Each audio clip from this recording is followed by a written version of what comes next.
Bienvenidos. El día de hoy, 5 reflexiones sobre Mark Bloch de Carlo Ginzburg. Es una compilación de escritos de este autor. A modo de introducción, Mark Bloch, un historiador excepcionalmente agudo y creativo.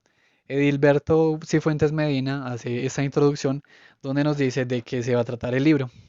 Entonces, Mark Bloch dio grandes aportes a la historiografía. Fue asesinado en 1944 por los nazis a sus 57 años. Su padre fue profesor de historia en la Universidad de la Sorbona. La primera parte enfatizará entonces sobre los planteamientos epistemológicos de Bloch, críticas y nuevos aportes de Ginsburg. La segunda analizará la obra Los Reyes Taumaturgos con sus elementos culturales. El tercer capítulo nos ofrece una magistral ejemplo de las complejas implicaciones que conlleva el trabajo del historiador en el momento en que acomete el proceso de redacción y de presentación de sus resultados de investigación. El cuarto reflexiona sobre el oficio del historiador, herramientas, la historia comparada de Bloch y aportes de lingüísticas y antropólogos sobre los conceptos. El quinto es una publicación inédita que habla sobre los testimonios involuntarios y su importancia para la investigación. Para Momigliano, el historiador comprende hombres o instituciones, ideas, fes, emociones, necesidades de individuos que no existen más, pero comprende todo esto porque los documentos que tiene frente a sí, debidamente interpretados, se presentan como situaciones reales. El historiador comprende a los muertos del mismo modo en que comprende a los vivos. Bueno, primer capítulo. A propósito de la colección de ensayos históricos de Mark Bloch. Este escrito fue hecho en 1963 y Carlo Ginzburg le hace una reseña crítica. En Reflexiones de un historiador sobre los rumores, falsas noticias de la guerra de 1921, él habla sobre el primer testigo interrogado racionalmente fue el documento y cómo la crítica no es lo único que debe interesarle al historiador, pues noticias falsas han generado levantamientos multitudinarios, por lo tanto los rumores también pueden ser analizados. En Oficio del Historiador, él plantea una ciencia menos rígida a como la veían en el siglo XIX autores como Durkheim, que tuvo tanta influencia en la historia, es una ciencia probable. Para Bloch, el aspecto psicológico es muy importante. La peste negra se propagó por Europa debido a sus condiciones sociales o en el ensayo que habla sobre historia comparada plantea que un problema económico como la disminución de las rentas señorales en la Edad Media se convirtieron en un problema psicológico. Febre escribió respecto al libro La sociedad feudal, cita, el individuo se encuentra aquí casi completamente ausente.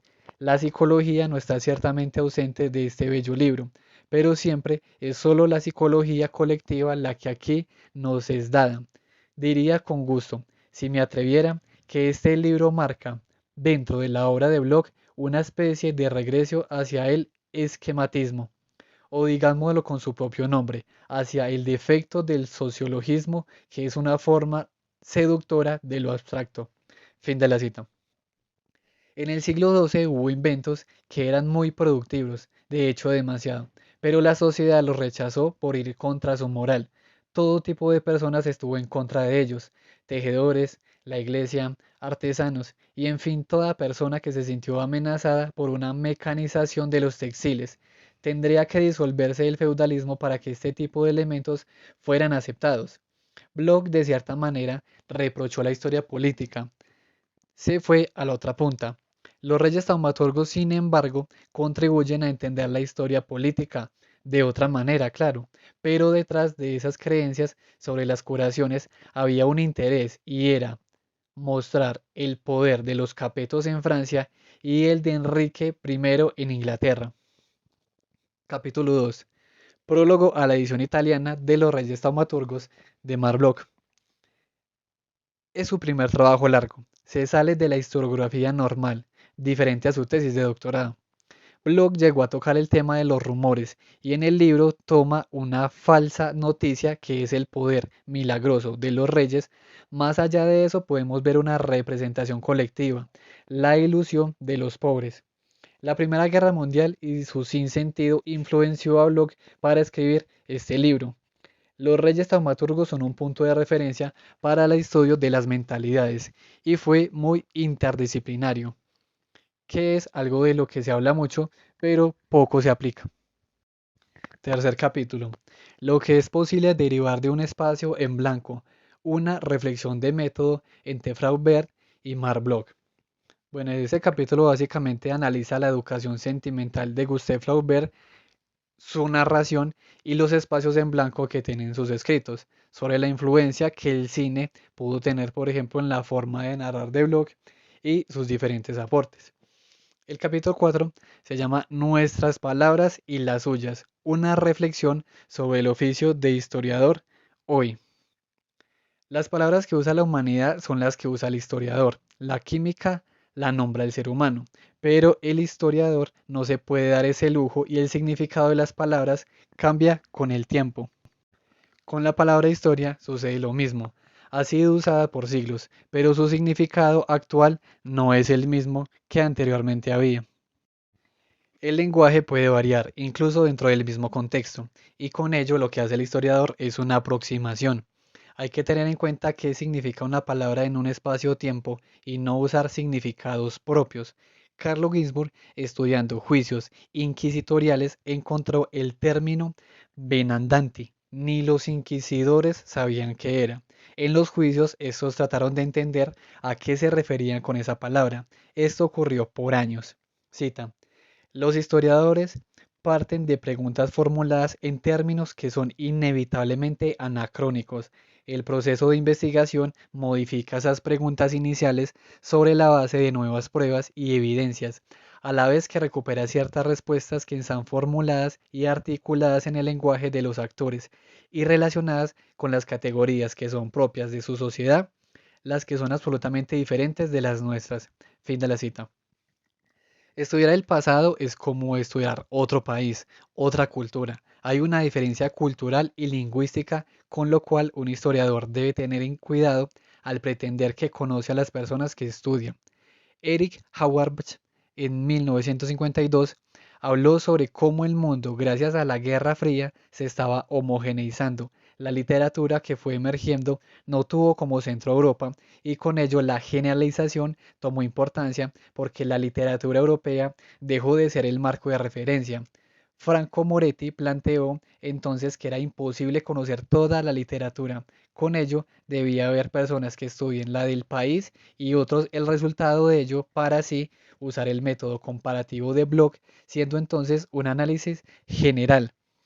El sistema mundo de Wallenstein se puede ver que es una síntesis debido a la cantidad de citas que hay en la obra, 14.000 en el volumen 1. Capítulo 5.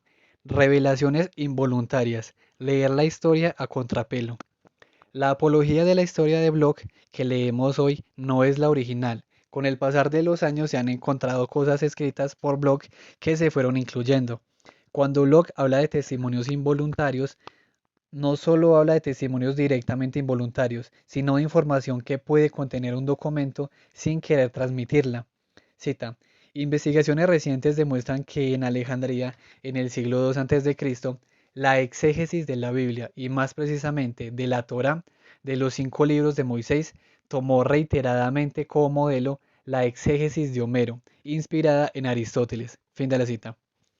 Tucídides y Platón vieron ciertos elementos reales en la Ilíada, pero Aristóteles llevó esto a otro nivel, vio costumbres del pasado allí, además de mostrar la distancia entre la Ilíada y la Odisea.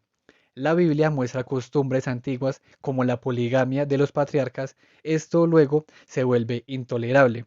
Jean Chapelain leyó una novela medieval, Lancelot, y concluyó que esta novela daba cuenta de las costumbres de la corte de la época. Entonces por eso se habla de testimonios involuntarios, porque tanto Homero como en la Biblia, como en esta novela Lancelot, se pueden encontrar las costumbres de esas personas a pesar de que no era el fin de sus escritos.